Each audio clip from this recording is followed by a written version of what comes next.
Welcome back. You're watching THU TV. We're talking about visual effects and animation this morning, and I'm joined by Simon Davis from ILM. Good to see you, Ian. How are you? Yeah, really good, thanks, really good. We met at the airport on the way in, didn't we? We did, yes. Shared a car. We shared a car. And it's nearly just... ran somebody over as well on the way out We of the nearly airport. had... Well, I shouldn't. Should we say? We nearly had two accidents. We did, didn't we? Yeah. It was nothing to do with us either, just to get that out there. And they drive fast on the freeway, don't they? Yeah. But that was fun. It's your second year here at THU, right? It is, yes. And it's always, I was really looking forward to getting back here this year. I mean, after last year, it really kind of, it was just a great experience to meet so many, fantastically talented people and passionate people, and it was just really good to be able to come back and spend more time, and be able to, again, sort of talk to people about what we're up to and find out a little bit more about what they want to be doing, and see if we could make things meet, in some way. Now, you're a recruiter at ILM London. How long has ILM been opened in London?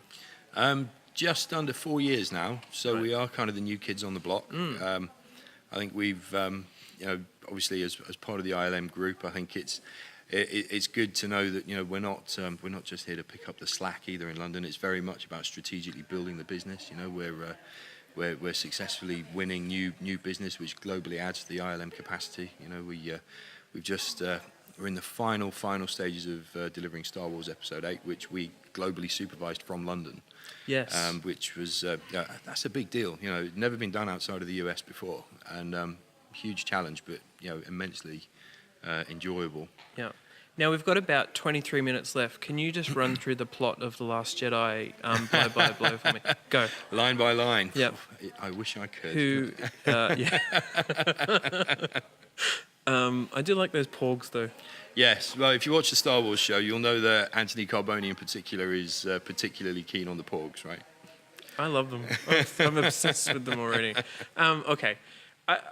And one thing that you told me when we were driving here was that ILM London is getting big.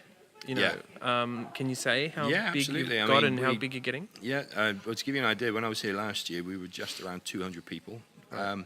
This year, we're hovering around the 500 mark.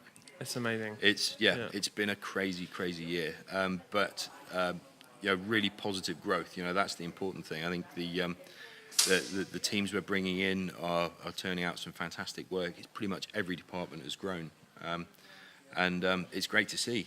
I think it speaks volumes not only for ILM London but for London in general. Absolutely. In fact, one of the coolest things about London, and it is changing, is that most visual effects studios there are located centrally in Soho. It absolutely is changing, and for lots of reasons, rent and just where else you can work from, and it doesn't. I mean, I'm assuming in the 80s and 90s it was important to be close to each other because you're literally running tapes between facilities, right? Yeah. But that's a very cool thing I hear about working in London is you're close to other shops, you're close to other artists, and there's a community. There is a real community, and you run into so many people. You go for a beer on a Friday down the pub, and you'll bump into people from D-Neg and Frame Store. Yeah. And it's it's great to be able to sort of just build up those kind of casual, chatty relationships and that kind of thing. You get a bit of an insight in terms of what's going on in other places. There is definitely a real community feel. It's like everybody's kind of in it together, as much as obviously the studios compete. Of course they do. Yes. But I think at the end of the day, they're all about sort of just wanting to deliver the best work, and the artists, really like to talk about that kind of stuff when you chat with them in the pub and that for sure. Because where else is ILM now? We're talking like 4 or 5 locations, right? Yeah, it's 4 locations globally. So obviously San Francisco is still the mothership. That's the main HQ. Then we have then Singapore. Some great work happening there. Obviously Vancouver. And then there's ILM London, which is the newest of the studios. Now, seeing as you've been ramping up and continue to do so, is there a general sort of need for certain sorts of effects artists and crew? Yeah. Run through that. Yeah, I think across the board, we're always interested in talking to people with VFX-based skills and experience. I think the areas that predominantly seem to be in demand, you're very much always looking for good sort of experienced VFX compositors, people who can really make stuff just look awesome at the very end of the pipeline. Then we're always looking for lighters, animators, effects TDs, people with really good sort of Houdini skills, that kind of thing. So it's a real mix. We're also, we do a bit of R&D as well, so there is an element of sort of R&D hiring going on. So it's it's pretty cool stuff. A real broad spectrum. Do you need to like Star Wars? No, not at all.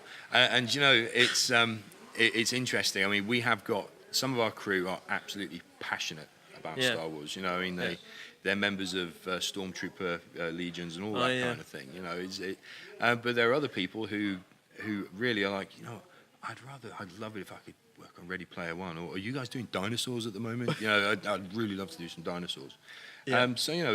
As much as Star Wars is a huge draw, I think the key thing is there are no sort of low end projects or no projects that people don't want to do.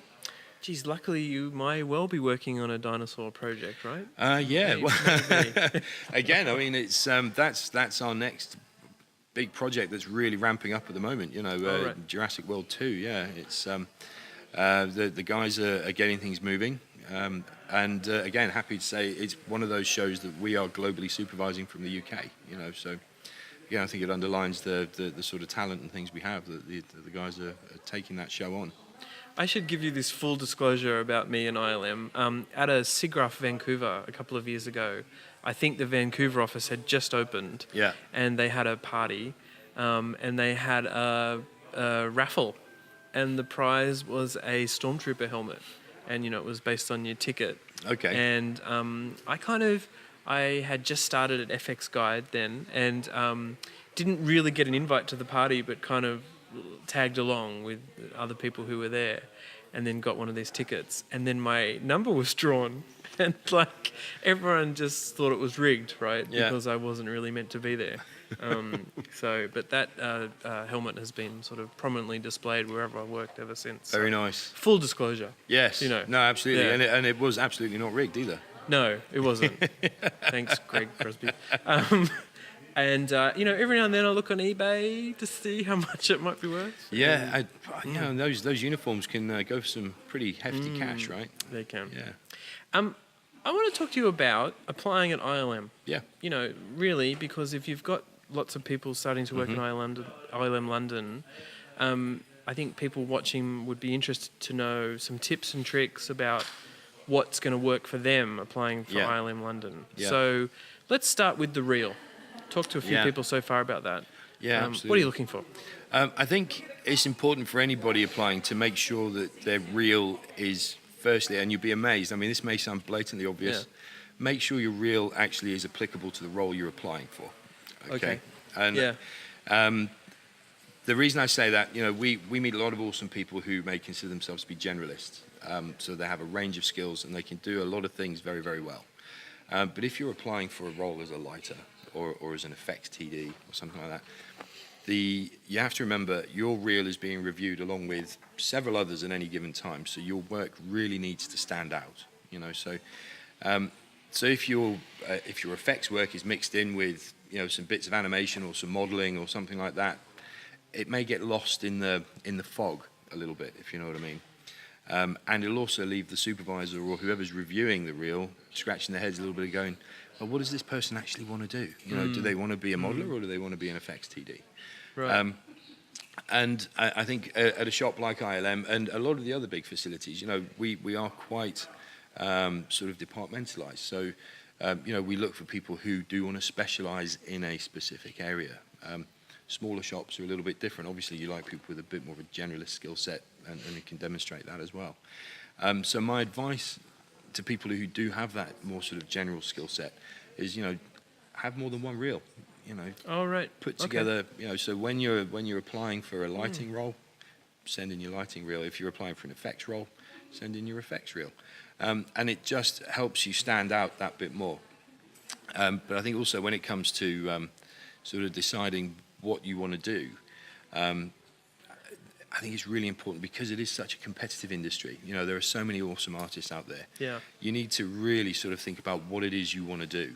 and focus on becoming the best possible artist you can, the most kick-ass artist you can be in that role, because that'll make you stand out.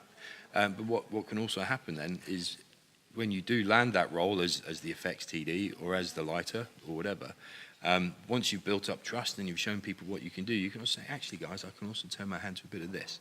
Let me show you what else I can do. Right. And it's about building up those relationships and things once you actually get into the studio setup, you know? I want to ask you as well, and reel is a crucial part of, I assume, of applying for a job there. But what about even considering applying for a job at ILM London? Do you need to live in the UK? No, not at all. I mean, it's very much, this is a global industry. We apply for people's visas. We relocate people regularly. I mean, literally monthly, we'll have people coming in from pretty much all over the world. So, yeah, don't let your location put you off. You know, we want to talk to and work with the most talented people, no matter where they are. What are the steps, say, if you live in Europe compared to, say, live in Australia for getting a job at ILM London? It's a very similar process. The only real difference is if you're moving from Australia, obviously we would need to make sure we have all the right information to be able to apply for visas and that kind of thing for you. And you take into account the sort of time frames that kind of thing takes as well. But you know, you would get the same sort of similar relocation support, all that kind of thing. We would help. So, you know, whether you live in France or whether you live in Oz, we would still assist you with flights and sort of getting you to the UK and helping you get sort of acclimatized and things like that. Okay. So it's it's important. You know, you need people to feel secure. I think when they're coming in. I mean, London can be a scary place if you've never been there before. Yeah, and an expensive place as well. Totally. You know, yeah. So in fact, that's an interesting thing to talk about. I've had friends who have applied for jobs in London, and one of the coolest, smartest things they've done, clearly, is talk to other visual effects artists who already live there about making it work. Yeah. You know, I mean, obviously completely. You'd suggest doing that. Yeah, totally. I think, you know, if you have a network of friends or colleagues that you know are in London or any city you're thinking of moving to, you know, it's always a good idea to get the lowdown. You know, where are the best places to live, the most reasonable places to find, you know, flats and all that kind of accommodation. You know, who's the best mobile provider, all that kind of stuff. You know, right? I mean, all these kinds of things are important, and it's good to get that advice. Impartial advice, I think, is important. Yes. What about just the kinds of? So here's a tough question: culture. I just talked to Jamie from Luma Pictures about that, and would you say that ILM does have a particular culture? Do you feel like you're really trying to match people to that culture? What's your view on that? Yeah, I think there are several sort of strands to that. I mean, there's very much one of the big things we look for in any artist that we hire, well, anybody that we hire, from production support right through the whole studio, is you need people who have got this collaborative approach. You know, a movie isn't delivered by one person. You know, these huge projects, you know, you've seen the credits at the end of the show. I mean, there are hundreds and hundreds of people involved. And the only way you can actually deliver these things is by collaborating and actually working as a group, you know, effectively. So we look for people who want to come in, don't want to just put their headphones on and sit at their desk all day, and if something goes wrong, send off for a ticket. You know, it's very much about, you know, get up from your desk, chat with your colleagues, try and find solutions. You know, it's very much about working together. You know, if you're an animator and your rig's not working on your particular asset, don't just call the production coordinator and say, "Oh, it's not working." You know, just the rigger's just across the hallway. You know, go and have a chat, and we encourage that. You know, and I think it really helps keep things moving. You know, rather than sort of, here's your ticket, get in line, and maybe in 3 weeks you'll have a solution. Exactly. Yeah. One of the cool things that some people at ILM have done recently, and from other studios, is promote getting more women into visual effects, which I think is obviously a great thing. In fact, there's a website, womeninvfx.com. There's a body called Women in Animation, and there's, you know, lots of other things happening. Have you noticed more women applying? Would you obviously like more women to apply and, Yeah, and do more absolutely. training? I mean, we've been actively involved in some of those groups, and we've had people do talks and things like Yeah. that. And I think we've definitely seen the numbers of women across creative tech in general actually rising. Which is fantastic. Yeah. We absolutely want to keep pushing that. That side of the business and the crewing side of things for sure. I think it's definitely not as gender balanced as it could be. No. But it's something that I think it's also maybe a bit of a hang up from just sort of the time that it's taken to get these things done. And Yeah. it is definitely balancing out. It feels like it's changing. I hope it is. There's a great female supervisor, Lindy DeQuattro, doing amazing work that is a real inspiration, I think, to Yeah. a lot of people and other women No, at ILM absolutely. too. Yeah. We had one of our CG supervisors. She works sort of across R&D and CG. A lady called Rachel Rose from San Francisco. Yeah. She came to do a talk with us a couple of weeks ago. We do sort of whenever we get a speaker, we'll rent the auditorium at the British Museum, and we invite people from all over the industry to come and sort of just hear what they've got to say. And she does a talk that's aimed at women in tech essentially. And we had over 200 people attend. It was a really mixed crowd, but Great. it was really, really well received. And I think that definitely swung more towards a higher sort of female attendance, which was great to see. Once someone is at ILM in London or elsewhere, what kind of training opportunities do they have to sort of continue their career? Yeah, I mean, sure. you clearly learn on the job there. Yeah, I think there is a lot of that for sure, but we also have a dedicated training department. Right. So a team, they are based in San Francisco, but they do a lot of remote work. I think the thing to remember, I suppose, with ILM, I mean, you've got 40 odd years of legacy, and there is a huge amount of material that is archived and there for people to access. So we actively encourage that. There are always talks, there is always a lot going on in terms of development. And we also do more sort of social learning type things as well. We have sculpting classes, life drawing, all of that kind of thing. We had Stuart Sameda come over and do a talk about anatomy and all of that sort of stuff. Very, very cool stuff. Yeah. We actively try and train and develop the artists, to keep them really sort of engaged and challenged. I think it's we know it's important, and it's about keeping people sort of stimulated and making them feel like they're moving forward. Great. I assume that archive of material, should be available to visual effects journalists named Ian. Is that right? Oh, have a chat with Greg, right? He might be able to help you out with that. No, Ian. And okay, well, another thing I've been talking to some recruiters about this week, which I think is some really good tips and tricks, because it's just any kind of job application tips and tricks, which is dealing with recruiters during that process. Things like etiquette, emails, just how professional to be. Tell me about some of the things not to do and the things to do. Yeah, I think it's important when you're in that sort of interview environment in particular, just to stay relaxed, and think about the things that you really want to talk about.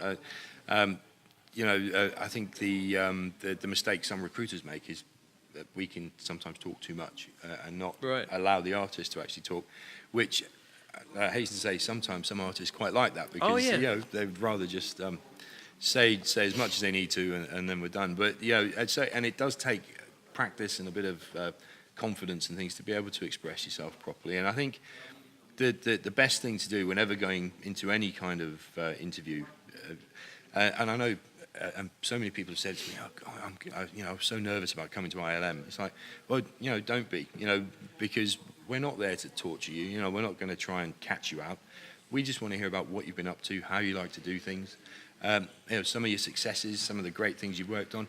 But also, it's important to be able to tell us about when things maybe didn't go quite so well, and how you sort of came up with solutions, and how you may have worked or sort of with a team and sorted out a problem, rather than just all the things that went swimmingly well. Because let's face it, in this industry, it does have little ups and downs. There are always challenges. Yes. And not everything goes 100% right 100% of the time.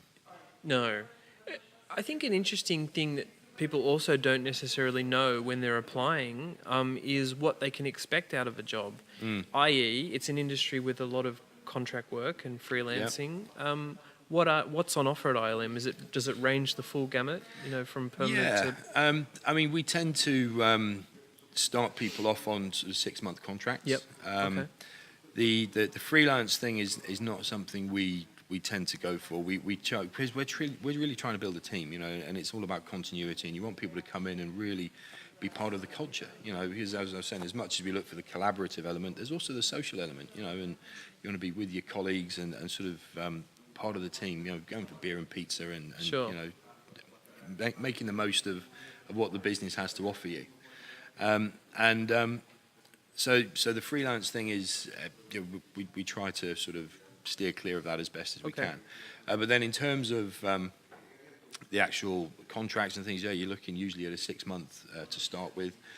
We have a very good talent team who sort of manage different departments. They will be doing reviews and catching up with the artists, making sure they're happy, that everybody's happy with the way everything's going.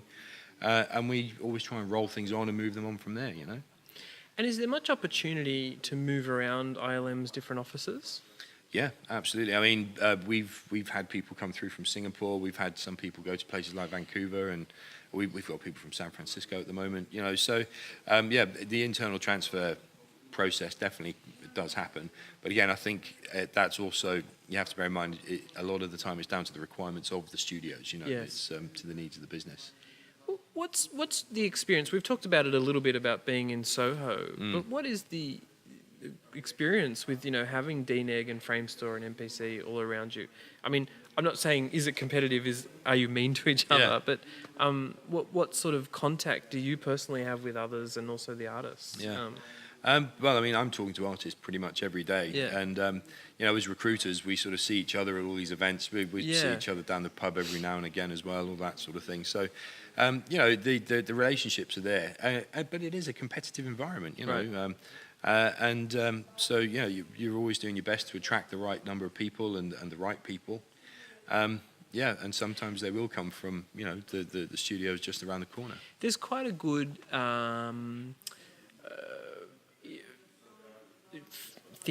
quite a good lot of events happening in London too, aren't there? From the SIGGRAPH chapter and the Visual Effects Society and other talks that I've noticed and things going on.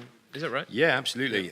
So, I mean, the industry workshops were a couple of weeks ago, which is, again, sort of an event for artists, by artists. The ILM guys did our art department did a great sort of panel talk on the Saturday, and then stuck around for a couple of hours and were just chatting with people, looking at portfolios, all that kind of thing. And I'm happy to say we sponsored the beer as well that evening. So, that was a pretty good night. But it's... I think the number of events is definitely growing, and not just in the UK. I mean, there are some fantastic events around Europe. I mean, THU goes without saying. I mean, this is just an awesome event. They're definitely stepping up. I mean, I think the likes of FMX in Germany, again, great event. I think VIEW is also a great one. People have mentioned that to me. I need to get there at some point. Yeah. A lot said we have VFX coming up very soon in Bournemouth as well, which are very much sort of student-driven as well, but very good event. Isn't it? Yeah. And that's Bournemouth University. Yeah. Another one earlier in the year is run by Escape Studios. Yes, VFX that's right. Festival. Yeah. That's another one that students can go to, and I assume ILM is there presenting and recruiting. Yeah, absolutely. Well, we did. We presented there. It was last year, and one of our comp supervisors did a talk on The Force Awakens, and we filled 3 screening rooms. I mean, it was That's crazy. amazing. It was fantastic. There's so much passion from people wanting to find out about what we do and how we do it and things. It's really good. Okay. Well, I think we've got about 1 minute, so in that time, you probably have time to quickly run down the plot of Last Jedi. Yeah, and I know I'm going on and on. And the rest of the Han Solo story as well, right? Tell me what happens in Black Panther and. I'll tell you what I can say is that shows like Ready Player One and things like that are, there's some really, really cool stuff going on there right now. Obviously, you can't go into any real detail about it, but if you've seen the trailer, you'll see a lot of very, very cool stuff that was done in London, as well as obviously around our other studios. It's actually one of the kind of cool draw cards about working at a visual effects studio, isn't it? Having a little bit of inside baseball knowledge about these films, but then it's also a big responsibility to clearly not leak things. Yeah, for sure. And you know, I've sort of had to make myself a little bit more disciplined in terms of actually, you know, because I could go to the daily session every month and just see how things are going and see what it looks like. But I like to see a movie when it's done. Yeah, do you know what I mean? So instead of me having any idea of what's going on, I'll just sort of, so I may see a couple of daily sessions and then I'll leave it and go, you know, I'll wait till get to see the whole thing. Yeah. Well, Simon, thanks so much for joining me. Really No, appreciate you're very it. welcome. Thanks so much, man.